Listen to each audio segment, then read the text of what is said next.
Hello dear students, नमस्कार। आप सभी कैसे हैं? कमेंट करके ज़रूर बताइएगा। मैं आशा करता हूं कि आप सभी खुश और स्वस्थ होंगे, मन लगाकर पढ़ाई कर रहे होंगे। आज की क्लास में मैं आपके साथ चर्चा करने वाला हूं कि रासायनिक समीकरण किसे कहते हैं, रासायनिक समीकरण के प्रकार तथा आपके परीक्षा के दृष्टि से महत्वपूर्ण प्रश्न जो है आज की क्लास में कि संतुलित रासायनिक समीकरण और असंतुलित रासायनिक समीकरण में क्या अंतर है। तो चलिए सारी चीज़ों को बहुत ही आसान शब्दों में समझते हैं। अगर आप भी चाहते हैं कि सीधे दिमाग में आपका अट जाए या धंस जाए और सबसे आसान तरीका से सीखना, तो बस आपसे एक ही रिक्वेस्ट है कि इस वीडियो को आखिरी तक जरूर देखिएगा।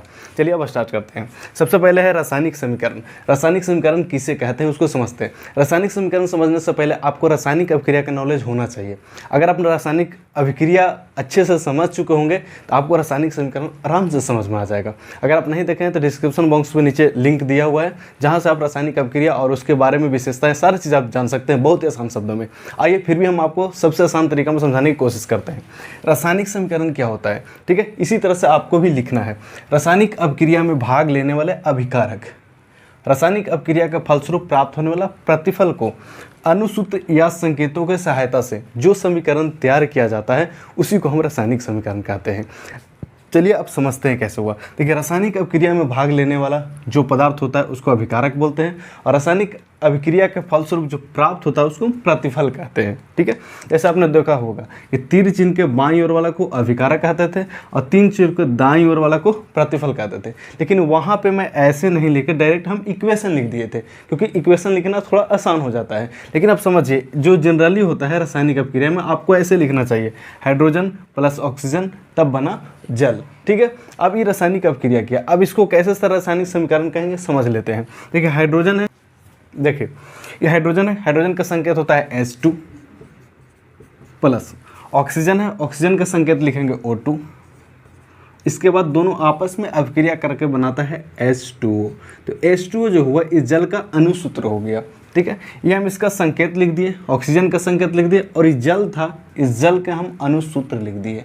तो कर क्या रहे हैं, जो आपको रासायनिक अभिक्रिया में भाग लिया था अभिकारक जैसे हाइड्रोजन और ऑक्सीजन, इसका संकेत लिख दिए और जो प्राप्त हुआ था जल, इसका अनुसूत्र लिख दिए। और जो इस तरह के समीकरण तैयार हुआ इसी समीकरण को हम रासायनिक समीकरण कहते हैं। एक बार और समझ लीजिए, रासायनिक अभिक्रिया में जो भाग लेता है उसको अभिकारक कहते हैं। जैसे यहाँ पे मैग्नीशियम लिया है तो इसका संकेत होता है Mg, प्लस में हाइड्रोक्लोरिक अम्ल लिया है तो इसका अनुसूत्र होता है HCl।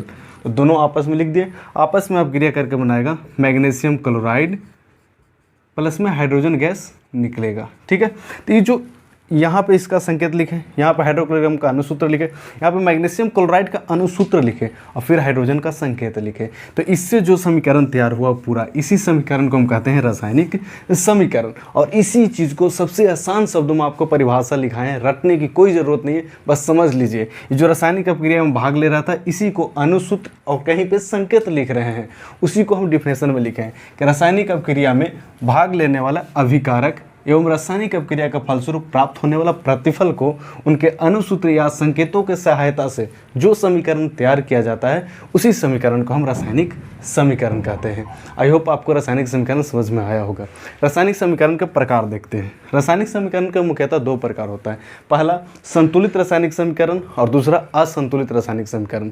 ये दोनों चीज़ बहुत इंपॉर्टेंट है। तो चलिए अब देखते हैं कि संतुलित रासायनिक समीकरण और असंतुलित रासायनिक समीकरण में क्या अंतर है। अब समझते हैं संतुलित रासायनिक समीकरण। संतुलित रासायनिक समीकरण वैसा रासायनिक समीकरण जिसमें रासायनिक अभिक्रिया में भाग लेने वाला अभिकारक एवं रासायनिक अभिक्रिया का फलस्वरूप प्राप्त होने वाला प्रतिफल के अणु में उपस्थित परमाणुओं की संख्या बराबर हो, तो उस रासायनिक समीकरण को संतुलित रासायनिक समीकरण कहते हैं। ठीक है, संतुलित मतलब होता है दोनों तरफ बराबर हो। ठीक है, अब जैसे तराजू देखते हैं ना, तराजू को देखते हैं जब उसमें बटकारा नहीं रखा जाता तो दोनों तरफ क्या होता है, बराबर होते हैं। ठीक है, तो उसी को बोलते हैं संतुलित है, यानी कि बैलेंस्ड है। इंग्लिश में इसको बोला जाता है बैलेंस्ड, मतलब संतुलित। तो वहाँ पे तराजू पर हम देखते हैं तो वहाँ पे बराबर होता है क्योंकि वो वजन करने के लिए चीज़ होता है। लेकिन यहाँ पे समझना संतुलित रासायनिक समीकरण मतलब अणुओं में उपस्थित परमाणु की संख्या। देखिए, परमाणु से मिलकर बनता है अणु। जैसे ये है हाइड्रोजन, हाइड्रोजन क्या है, एक परमाणु है हाइड्रोजन का, लेकिन इसी से मिलकर बन गया आपको H2O, तो ये एक अणु हो गया। ठीक है, तो आपको परमाणु से मिलकर अणु मिलता है। तो परमाणु में उपस्थित अणुओं की संख्या, अणुओं में उपस्थित परमाणुओं की संख्या, क्योंकि परमाणु सबसे छोटी होता है, तो अणुओं में उपस्थित परमाणुओं की संख्या अगर बराबर होगा दोनों तरफ, अभिकारक में भी और प्रतिफल में भी, तो उसी को कहते हैं हम रासायनिक समीकरण। आइए अब समझ लेते हैं। देखिए जैसे यहाँ पे एग्जाम्पल लिखे हुआ है CaCO3 कैल्शियम कार्बोनेट, जिसको चूना पत्थर का सूत्र होता है। धीरे धीरे आपको हम याद सारा चीज़ करवा देंगे, ठीक है। बस आपसे एक ही रिक्वेस्ट है, अंतिम तक जुड़े रहिएगा। देखिए CaCO3 कैल्शियम कार्बोनेट है, जैसे आप इसको गर्म करेंगे, हीट करेंगे, तो CaO कैल्शियम ऑक्साइड और CO2 कार्बन डाइऑक्साइड में टूट जाएगा। अब इसको संतुलित है या नहीं, इसको जांच करने के लिए क्या करेंगे, देखिए ये जो है ना, इसका मतलब होता है कि अभिक्रिया दिखाता है कि इस साइड से अभिक्रिया होकर यहाँ जा रहा है। मैं रासायनिक अभिक्रिया में बता चुका हूँ, ठीक है। तो मतलब ये जो है भाग लिया था, जो भाग लेता है उसको अभिकारक कहते हैं, और जो प्राप्त होता है उसको हम प्रतिफल कहते हैं।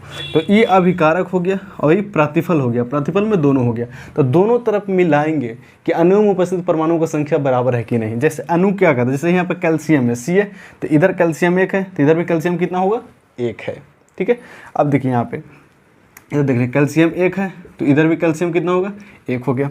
उसी तरह से यहाँ पे कार्बन देखिए, यहाँ पे कार्बन सर अभिकारक में 1 है और प्रतिफल में जाएंगे तो कार्बन कितना है, 1 है। अब ऐसा नहीं करेंगे कि सर कार्बन ही और फिर इसका C ले लेंगे, नहीं, ये जो C एक कैल्शियम एक साथ होता है, अलग अलग करके नहीं लेना है, ठीक है। C एक कैल्शियम 1 हो गया, कार्बन 1 हो गया। फिर इधर क्या है, ऑक्सीजन है, तो इधर ऑक्सीजन देखेंगे, ऑक्सीजन यहाँ पे कितना है, 3 है, ठीक है। यहाँ पे ऑक्सीजन 3 हो गया। लेकिन इधर साइड देखेंगे अब प्रतिफल की ओर, प्रतिफल की ओर ही है, तो 1 ऑक्सीजन यहाँ पे है और 2 ऑक्सीजन यहाँ पे है, यानी कि टोटल मिलाकर कितना हो गया, 3 हो गया। यानी कि अभिकारक में जो उपस्थित था परमाणु की संख्या, वही प्रतिफल में उपस्थित परमाणुओं की संख्या, यानी दोनों का संख्या बराबर हो गया, समान हो गया। इसलिए पहला इक्वेशन जो है वो संतुलित रासायनिक समीकरण है, ठीक है। उसी तरह से हम इसको चेक कर सकते हैं, जैसे में MgO प्लस में H2CO3 जो बना है MgCO3 प्लस में H2O, ठीक है। अब इसको चेक करना है तो क्या करेंगे, देखिए फिर एक तरफ लिखेंगे हम Mg, और इसमें क्या है, ऑक्सीजन है, हाइड्रोजन है और कार्बन है, और जो इस साइड होगा यानी कि अभिकारक में होगा वही प्रतिफल में भी होता है, तो MgOH और C लिखेंगे। इसके बाद देखिए अभिकारक में Mg की संख्या कितना है, 1, प्रतिफल में देखिए Mg की संख्या कितना है, 1, यहाँ पे लिख लिए। ऑक्सीजन में ऑक्सीजन अभिकारक में ऑक्सीजन कितना है, तो 1 यहाँ है और 3 यहाँ है, टोटल मिलाकर 4 हो गया। उस तरफ प्रतिफल में ऑक्सीजन 3 यहाँ है, 1 यहाँ है, टोटल मिलाकर 4 हो गया। इधर इसको अभिकारक कहते हैं। देखिए कि इसमें हाइड्रोजन की संख्या कितना है, ये 2 लगा हुआ है, तो हाइड्रोजन की संख्या कितना हो गया, 2 हो गया। इसी तरह इधर देखेंगे तो हाइड्रोजन की संख्या कितना हो गया, 2 हो गया। कार्बन देखेंगे, कार्बन इधर 1 है, ठीक है, और कार्बन इस साइड देखेंगे, इसी इक्वेशन में देखेंगे तो प्रतिफल में कार्बन कितना है, 1 है। यानी कि आप मिलाएंगे तो अभिकारक में जो संख्या है मैग्नीशियम को वही प्रतिफल में है, अभिकारक में जो ऑक्सीजन की संख्या है वही प्रतिफल में ऑक्सीजन की संख्या है, जो हाइड्रोजन अभिकारक में है वो उतना संख्या में प्रतिफल में भी है, ठीक है। अभिकारक में जितना कार्बन है उतना प्रतिफल में भी है। इससे पता चलता है कि इसमें जितने परमाणु की संख्या है प्रतिफल में भी वही परमाणु की संख्या है, मतलब परमाणु की संख्या समान है, बराबर है, इसलिए इसी को बोलते हैं संतुलित रासायनिक समीकरण, ठीक है। इसमें देख रहे हैं ये जो कोष्ट में दिया हुआ तो मल्टीप्लाई होता है, O2 मतलब ऑक्सीजन 2 हो जाएगा और हाइड्रोजन 2 हो जाएगा। ये आपके लिए इक्वेशन है कि कमेंट करके बताइए कि नीचे वाला जो इक्वेशन दिया हुआ है COH का होल 2 प्लस में CO2 CaCO3 प्लस H2O, यदि आप समझ चुके हैं इसको कमेंट करके बताइए कि यह जो समीकरण दिया हुआ है ये संतुलित है या नहीं। अब चलिए समझते हैं कि असंतुलित रासायनिक समीकरण किसे कहते हैं। रासायनिक समीकरण को समझ लेते हैं, ठीक है।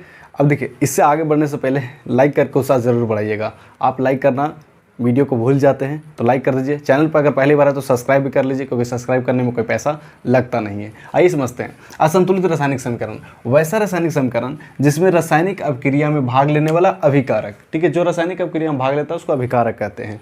रासायनिक अभिक्रिया के फलस्वरूप प्राप्त होने वाला प्रतिफल उसको प्रतिफल कहते हैं। अणु में उपस्थित परमाणुओं की संख्या बराबर नहीं होती है या नहीं हो, उस रासायनिक समीकरण को हम असंतुलित रासायनिक समीकरण कहते हैं। जैसे संतुलित रासायनिक समीकरण में बैलेंस होगा, दोनों तरफ बराबर होगा, यानी अणु में उपस्थित परमाणुओं की संख्या अभिकारक और प्रतिफल दोनों में समान होगा, बराबर होगा, उसको बोलते हैं संतुलित, ठीक है। संतुलित से समझते हैं, संतुलित दोनों तरफ संतुलित होगा। लेकिन यहाँ पे असंतुलित, जैसी अ लगता है तो नेगेटिव चीज़ दिखाता है, ठीक है। जैसे कुशल मतलब अच्छा काम करने वाला, सकुशल एकदम अच्छा काम करने वाला, लेकिन अकुशल अच्छा काम ना करने वाला, ठीक है। संगति आया तो समझिए वहाँ पे निगेटिव चीज़ दिखाएगा। तो असंतुलित रासायनिक समीकरण, तो इससे आप समझ सकते हैं कि वैसी रासायनिक समीकरण जिसमें अणुओं को उपस्थित परमाणुओं की संख्या बराबर नहीं होगा।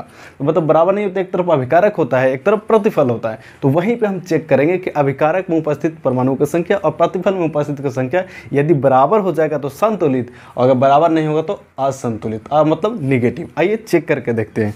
पहला इक्वेशन में आपको हाइड्रोजन है, फिर क्लोरीन है, तो एक तरफ हाइड्रोजन लिखेंगे, फिर क्लोरीन लिखेंगे, ये अभिकारक हो गया।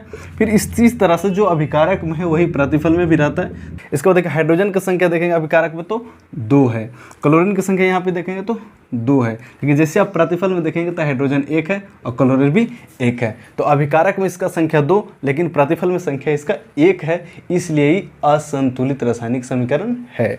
इसी तरह आप इसको चेक कर सकते हैं, ठीक है। KClO3 यानी कि पोटेशियम पर मैग्नेट को जैसे आप गर्म करेंगे, उष्मा देंगे, तो KCl प्लस O2 में टूट जाएगा। अब इसको चेक करना है तो क्या करेंगे, एक तरफ पोटेशियम लिखेंगे, फिर क्लोरीन लिखेंगे, फिर ऑक्सीजन लिखेंगे, और जो इधर है इधर भी होगा, लिख देंगे। इसके बाद चेक करेंगे, ठीक है। इसको अभिकारक कहते हैं।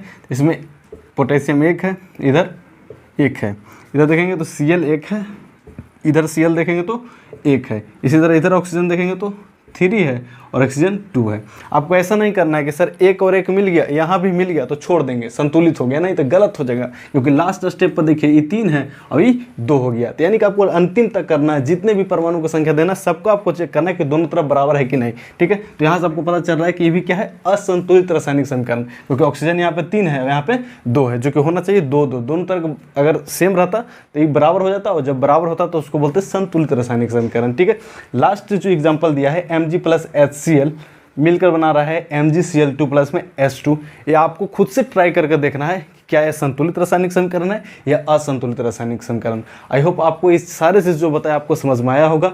अगर समझ में आ रहा है, थोड़ा सा भी समझ में आ रहा है, तो वीडियो को लाइक करके मुझे उत्साह जरूर बढ़ाइएगा। चैनल पर पहली बार है तो सब्सक्राइब जरूर कर लीजिएगा, क्योंकि ऐसे ही इंटरेस्टिंग वीडियो आपके लिए मैं प्रतिदिन बनाते रहता हूँ। नेक्स्ट क्लास में आपको बताऊँगा कि असंतुलित रासायनिक समीकरण को संतुलित कैसे करें, सबसे आसान तरीका से। 2 मेथड उसमें बताएंगे। पहला मेथड जो कि पूरे बाजार में फेमस है, हिट एंड ट्रायल मेथड, और दूसरा बीजगणितीय विधि से कैसे असंतुलित को संतुलित करें। बहुत ही इंपॉर्टेंट टॉपिक है और बहुत ही आसान शब्दों में उसको सिखाऊंगा। तब तक के लिए सब्सक्राइब जरूर कर लीजिएगा, ताकि जैसे आपको न्यू वीडियो है आपके तक नोटिफिकेशन पहुंच सके।